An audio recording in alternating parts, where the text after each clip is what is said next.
lumakas na po yung Pride for Rent. At alam ko dahil po sa inyo yan, sa lahat po ng mga fans ni Kim at ni Sian, syempre hindi po maging tatagumpay ito kung wala po kayong lahat dito. Kaya maraming salamat din po sa pag-invita sa akin. Appreciate ko po yun. Maraming salamat po. Thank you din, Martin, for being here. We truly appreciate it. Maraming salamat sa inyong lahat. I'm here to represent Sian. Pagtsagaan nyo na lang ako, wala siya. Pero ang saya-saya namin. Thank you very much. Lahat ng cast magaling. Kaya wala na akong masabi pa. It's a dream come true for all of them. Si Martin, si Empoy, ang galing nila. Si Yan, si Kim, si Tita Pilita, lahat. Thank you tonight. Good news, sabi sa akin na super lakas daw ng movie natin. As in, sobrang happy yung management. So congrats to everyone and sana pag nasaan natin na magtuloy-tuloy pa yung success ng movie.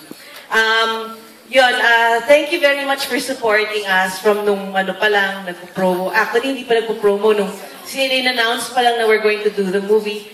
From first day, shooting namin, parang tuloy-tuloy. And then, grabe nag-increase yung mga number ng followers ko sa Instagram. Because of the Kim C fans.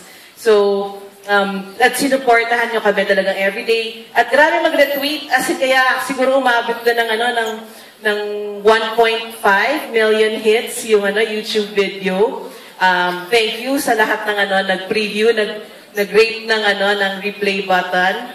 Tapos, sa mga manonood pa paulit-ulit ng movie na to, thank you so much. Salamat sa pagpunta tonight. And sorry I have to go, but I really had to pass by just to say hello to everyone because I really want to say thank you to everyone for the support, for having this block screening. Salamat po!